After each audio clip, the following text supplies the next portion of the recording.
Hello everyone. पिछले lecture में हमने स्टैंडिंग वेव्स के बारे में पढ़ा था। ठीक है, तो अब हम पढ़ेंगे स्टैंडिंग वेव्स के आगे के टॉपिक में, जिसमें हम पढ़ने वाले हैं स्टैंडिंग वेव्स ऑन स्ट्रिंग। अब उसी में आएगा मिलडे एक्सपेरिमेंट और उसी में हम पढ़ेंगे सोनोमीटर और उसी के बाद हम पढ़ेंगे standing waves in an organ pipe. यानी हम क्या पढ़ने वाले हैं, हम स्टैंडिंग वेव्स स्ट्रिंग में पढ़ेंगे और हम स्टैंडिंग वेव्स पाइप में पढ़ेंगे और इनसे जुड़े हुए एमसीक्यूज और इनसे जुड़े हुए हम न्यूमेरिकल्स भी सॉल्व करेंगे साथ ही साथ। और एक इंपॉर्टेंट चीज, सबसे इंपॉर्टेंट बात ये कि एमसीक्यूज और वाइवा क्वेश्चन आपके एग्जाम्स में या फिर आपके एक्सटर्नल पूछ सकते हैं, जो कि ये टॉपिक प्रैक्टिकल पर्पज में भी यूज होता है। सो ये टॉपिक में सबसे पहला एमसीक्यूज आपसे पूछा जा सकता है, जैसे कि स्टैंडिंग वेव्स स्ट्रिंग में होती है और स्टैंडिंग वेव्स ऑर्गन पाइप में होती है, तो इनमें डिफरेंस क्या होता है।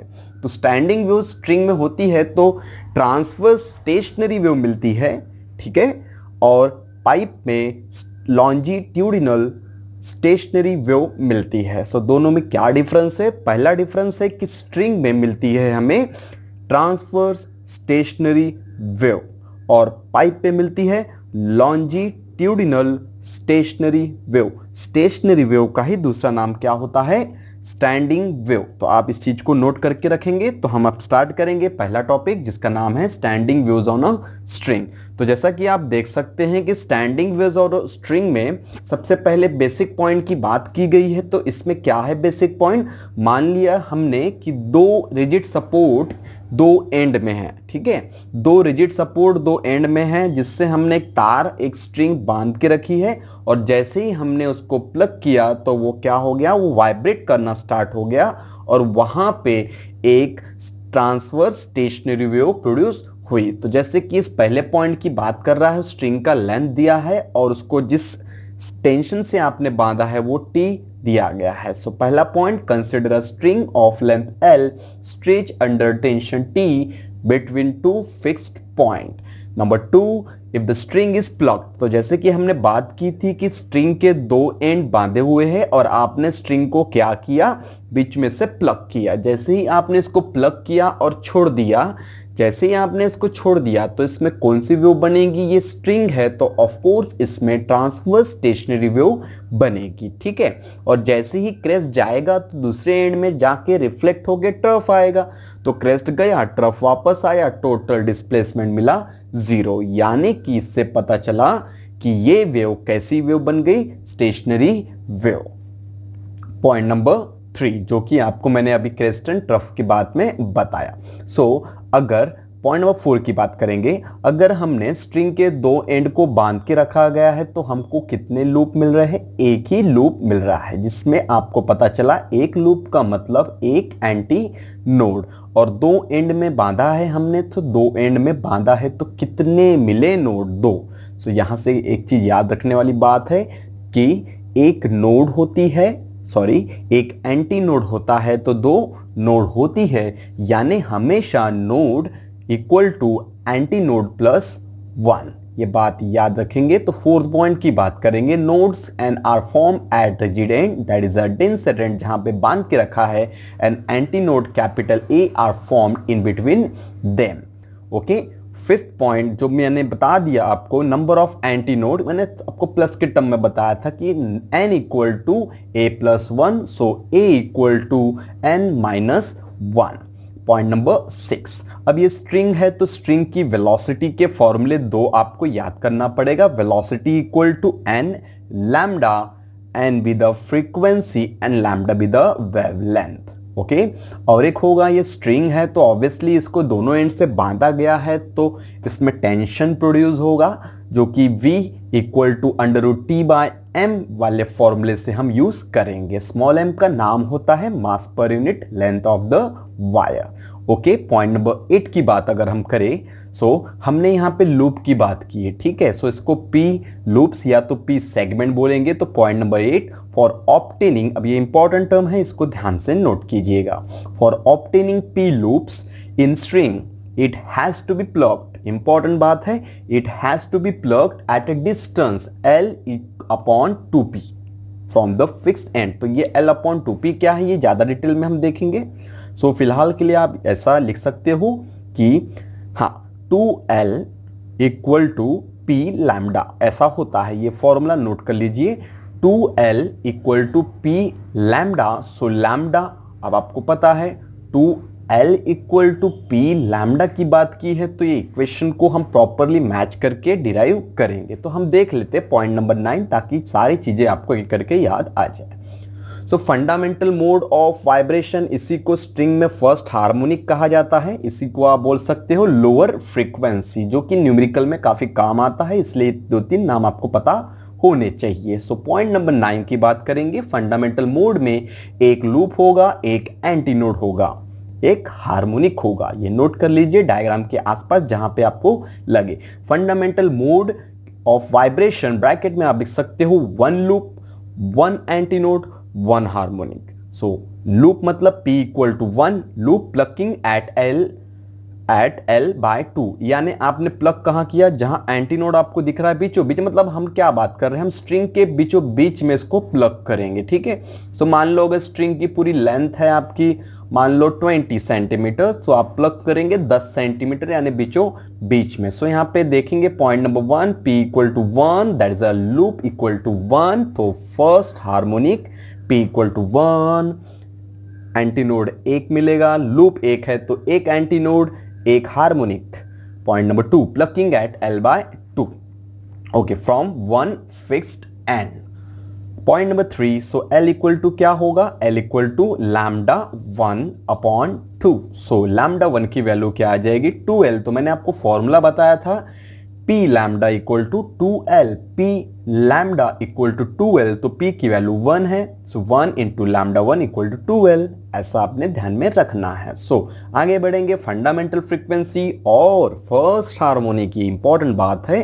फंडामेंटल फ्रीक्वेंसी को ही हम लोअर फ्रीक्वेंसी बोलते हैं। मान लो कि 10 हर्ट्ज, 20 हर्ट्ज, 30 हर्ट्ज, तो 10 हर्ट्ज पहली वाली है, छोटी वाली है, इसी को फंडामेंटल फ्रीक्वेंसी या तो फर्स्ट हार्मोनिक बोलेंगे। ओके, सो क्या हुआ formula, n equal to v by lambda. क्या होता है formula, n equal to v by lambda. So ये फॉर्मूला है हमारा। अगर हमने लैम्डा की वैल्यू पुट कर दी, v की वैल्यू पुट कर दी, तो आपको ये फॉर्मूला डिराइव करके मिलेगा। सो n1 इक्वल टू ये फॉर्मूला होगा 1 upon twice L under root T by small m, जो कि लीनियर डेंसिटी है, जिसका सिंबल स्मॉल m का म्यू भी होता है। ओके, सो फंडामेंटल फ्रीक्वेंसी का फॉर्मूला आप हाईलाइट कर लेंगे, इंपॉर्टेंट फॉर्मूला है, आप इसको नोट कर लेंगे, न्यूमेरिकल्स में भी काफी ज्यादा यूज होता है। So fundamental frequency equal to n equal to 1 upon twice L under root T by m।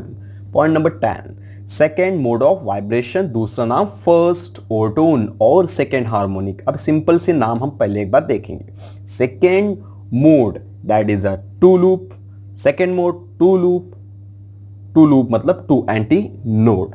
Okay, सो आगे बढ़ेंगे, नंबर ऑफ लूप 2 है, P इक्वल टू 2, तो एंटी नोड भी 2 मिलेंगे हमको, और साथ ही साथ हमको याद रखना पड़ेगा इसी का नाम सेकेंड हार्मोनिक होगा।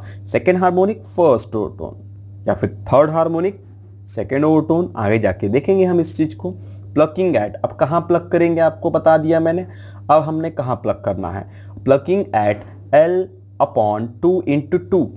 ठीक है, कहां प्लग करेंगे, L बाय 4। पहले कहां प्लग कर रहे थे, L बाय 2, अब कहां प्लग करेंगे, L बाय 2 का और आधा। ठीक है, सो आपने सेकेंड मोड की बात की है ना, तो और 2 से डिवाइड। फर्स्ट मोड में क्या किया, लेंथ को 2 से डिवाइड किया, सेकेंड मोड में क्या किया, लेंथ को 4 से डिवाइड किया। इस तरीके से आप ध्यान में रखेंगे, आपको आगे पता चल जाएगा। फ्रॉम 1 फिक्स्ड एंड से प्लग करेंगे। सो ये सब छोटे छोटे थ्योरी पॉइंट ऑफ व्यू है। डेरिवेशन के पॉइंट ऑफ व्यू आपका पॉइंट नंबर 4 काफी इंपॉर्टेंट है, इस चीज को आप ध्यान में रखेंगे। सो आगे बढ़ेंगे, पॉइंट 3 की बात करेंगे, P lambda equal to 2L। अब आपने देखा होगा P की वैल्यू 2 है, 2 2 कैंसिल, तो लैम्डा इक्वल टू L इस तरीके से आ जाएगा। उसी की वैल्यू अब क्या होगी, N2 equal to N equal to V by lambda होता है, सो N2 equal to V upon lambda 2, V equal to under root T by M, और लैम्डा 2 की वैल्यू पुट करेंगे तो कुछ इस तरीके से आएगा। और हमने 2 का एडजस्टमेंट किया है, इसलिए यहाँ पे क्या मिला है, 2 into 1 upon twice L under root T by M, जो कि N1 है। सो N2 इक्वल टू क्या होता है, 2N1। अब यहाँ पे पॉइंट नंबर 4 में थोड़ा मैथमेटिकल एडजस्टमेंट किया है, आप इसको अपनी कॉपी में खुद से करके देखेंगे तो आपको अच्छे से समझ में आएगा। तो आगे बढ़ेंगे, तो चलिए आगे बढ़ते हैं। सो आगे आप अगर आप देखेंगे तो यहाँ पे आपको थोड़ा सा एनिमेशन के रूप में दिख रहा है, जिससे आपको पता चलता है कि ये एनिमेटेड टर्म बता रही है कि यहाँ पे एक लूप है तो एक एंटी नोड भी है, और साथ ही साथ देखेंगे नीचे में तो दो लूप है तो दो एंटी नोड है। आगे चलेंगे, ठीक है। सो देखेंगे थर्ड नॉर्मल मोड। अब आपने क्या किया था, अपने नाम याद किया था, आपने फंडामेंटल मोड को फर्स्ट हार्मोनिक, सेकेंड मोड को सेकेंड हार्मोनिक, थर्ड मोड को थर्ड हार्मोनिक। अब ये हार्मोनिक याद रखेंगे तो ओटोन आपको ध्यान में रहेगी। सो मेरा यही आपको सजेशन रहेगा कि आप थर्ड मोड यानी थर्ड हार्मोनिक याद करेंगे, जिसमें आपको लूप भी आसानी से याद हो जाएंगे और एंटी नोड भी याद हो जाएंगे, क्योंकि एग्जाम में कभी कभी ये न्यूमेरिकल के टर्म में आता है तो एंटी नोड और आपको ओवरटोन और हार्मोनिक के नाम से पूछता है, ठीक है। सो अब हम बात कर लेते हैं सबसे पहले कि फंडामेंटल मोड में आपने नाम आप चेक कर सकते हैं, मैंने लिखा नहीं है वहां पे, आपको लिखना चाहिए नाम, ठीक है। सो फर्स्ट मोड की बात करेंगे। फर्स्ट मोड है ना फंडामेंटल मोड, उसमें आपने फर्स्ट हार्मोनिक बोला है तो P इक्वल टू 1 और इसी को antinode equal to 1। Second की बात मैं प्रिवाइज करा दे रहा हूं, सेकेंड मोड की बात करता हूं तो P equal to 2, so antinode equal to 2 second harmonic, ठीक है। और हम बात करेंगे थर्ड मोड की तो क्या आ जाएगा, थर्ड हार्मोनिक आ जाएगा, तो लूप कितना आएगा 3, third harmonic P equal to 3, third harmonic 3 antinode, 3 antinode 3 loop, 4 antinode 4 loop, 5 antinode 5 loop. इस तरीके से आप इस चीजों को ध्यान में रख सकते हैं। तो आई होप कि काफी आसान है आपको ऐसा ध्यान में रखने के लिए। अब हम बात करेंगे पॉइंट नंबर 2 की, प्लगिंग एट। प्लग कहां करें ये भी मैटर करता है। सो प्लग कहां करें, सबसे पहला आपने ध्यान में रखा था फंडामेंटल मोड में L/2, ठीक है। आपने प्लग कहां किया L/2, बाद में L/2 इंटू 2 डिनोमिनेटर में, अब क्या L/2 इंटू 3। नेक्स्ट कहां प्लग करेंगे L/2 इंटू 4, तो आपको फोर्थ मोड मिल जाएगा जिसका फोर्थ हार्मोनिक बोल सकते हो।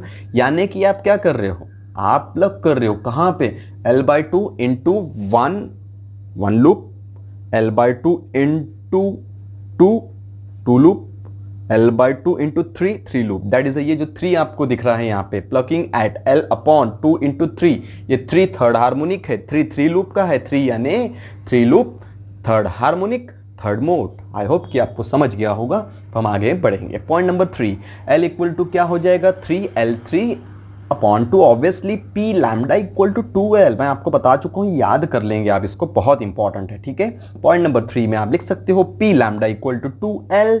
सो आपको पता चल गया, P की वैल्यू 3 पुट कर दो, बाकी आपका L मिल जाएगा। थर्ड मोड है बोल के हम इसको लैम्डा नहीं लैम्डा 3 लिख रहे हैं, ओके। पॉइंट नंबर 4 की बात अगर हम करें तो थर्ड हार्मोनिक या तो second overtone, N3 equal to क्या हो जाएगा V/λ3। सो V की वैल्यू √T/m, λ3 वैल्यू पुट कर दो, आपको ये आंसर मिल जाएगा। तो आई होप कि आपको समझ में आया होगा। अब इस वीडियो को 1-2 बार रिपीट करके देखिएगा, क्योंकि काफी सारा पार्ट आपका थ्योरेटिकल है, डेरिवेशन का कुछ पार्ट है, लेकिन इतना ज्यादा टफ डेरिवेशन नहीं है, ओके। सो आगे बढ़ेंगे। 12 नंबर का पॉइंट कुछ आपको एक्स्ट्रा इंफॉर्मेशन दे रहा है। So in general if the string is plugged at length, ये आपको इंपॉर्टेंट चीज है, प्लग कहां करना है इस बारे में, ठीक है। कहां प्लग करेंगे, लूप काउंट करेंगे और प्लग करेंगे कहां से, किसी भी एक फिक्स एंड से। सो L/2P, ठीक है, L/2P, P with the loop. Loop कैसे याद करेंगे, एक लूप है तो एक हार्मोनिक एक मोड, 2 लूप है तो सेकेंड मोड सेकेंड हार्मोनिक, ठीक है, इजी। थर्ड मोड है थर्ड लूप थर्ड हार्मोनिक, तो जितने हार्मोनिक उतने लूप उतने एंटी नोड। फिर से एक बार, जितने लूप उतने हार्मोनिक उतने एंटी नोड, लिख के रख देंगे। और एक बात, third harmonic second overtone, second harmonic first overtone. अब ये बोलोगे कि फर्स्ट हार्मोनिक जीरोथ ओवरटोन, अरे जीरोथ ओवरटोन नहीं होती है, ठीक है। So fundamental mode is a first harmonic. फिर से एक बार प्रैक्टिस कर लेंगे, 3 loop 3 antinode 3 harmonic second overtone, 4 loop 4 harmonic 4 anti node, done. 5 loop 5 antinode 5 harmonic fourth overtone, यानी हारमोनियम पहले आया टोन बाद में बजी, ट्रिक बता रहा हूं, एक बार फिर से देख लेंगे। हारमोनियम पहले आया, टोन बाद में बजी, इसका मतलब fifth harmonic fourth overtone, sixth harmonic fifth overtone. ठीक है, इस तरीके से आप इसको प्रैक्टिस करेंगे। आगे बढ़ते हैं। सो पॉइंट नंबर 1, 12th का पहला पॉइंट देखेंगे एक बार और। In general, if the string is plucked at a length L upon twice P, then it vibrates in P segment, that is a loop, and we have the Pth harmonic is given by, क्या होगा? N ले लो या तो F ले लो, P upon twice L under root T by M, ये general formula है। P की value put करो, फॉर्मूले को डिराइव करो। सो आपने देखा यहाँ पे हमको हार्मोनिक मिले हैं, जैसे कि even as well as odd. So point number 2, all even and odd harmonics are present ratio 1:2:3, काफी इंपॉर्टेंट है। n:1:n2 भी बोल सकते हो आप, या फिर आप इसको ध्यान में रखने के लिए बोल सकते हो 1:2:3, that is even as well as odd. Overtone क्या होंगे, चालू कहां से होगा, ओवरटोन 2:3:4, क्योंकि आपको पता है फर्स्ट हार्मोनिक 1 यानी फर्स्ट हार्मोनिक, 2 यानी सेकेंड हार्मोनिक। अब आप देखो यहाँ पे पॉइंट नंबर 2 और पॉइंट नंबर 3 एक साथ। पॉइंट नंबर 2 में 1 harmonic second overtone, second harmonic third overtone, point number 2 और 3 साथ साथ देख रहा हूं मैं, थर्ड हार्मोनिक फोर्थ ओवरटोन। आगे नहीं है तो हम नहीं देखेंगे। पॉइंट नंबर 4, हाँ so okay, general formula for level मैंने आपको बताया यहाँ पे P लैम्डा इक्वल टू 12, तो यहाँ पे P की जगह पे इन्होंने N लिया है। ठीक है, सो यहाँ पे कोई प्रॉब्लम नहीं होनी चाहिए आपको। P लैम्डा इक्वल टू 12, यहाँ पे इन्होंने मोड्स के नाम दिए हैं, मैं लूप के नाम देता हूँ, जो कि आसान जाता है चीजों को याद रखने में। सो क्रॉस मल्टीप्लाई कर देंगे पॉइंट नंबर 4 में, तो कैसा हो जाएगा N लैम्डा इक्वल टू 12, या तो आप बोल सकते हो P lambda equal to 12। P की वैल्यू होगी लूप के फॉर्म में 1 2 3 4, ये जनरल नंबर्स है, आप इसको यूज कर सकते हैं।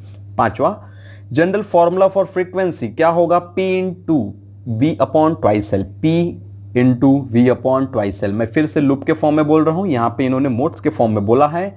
ठीक है, सो पांचवा point, general formula for frequency small n equal to P into V upon 2L, आप कैपिटल N के टर्म में रख सकते हैं। आप इसको मोड बोलो, जितने मोड उतने लूप उतने हार्मोनिक्स होते हैं। सो आसानी से आपको समझ में आ जाएगा। So position of nodes, nodes कहाँ मिल रही थी, नोड्स मिल रही थी x equal to 0, L upon P, 2L upon P, 3L upon P, dot dot L तक।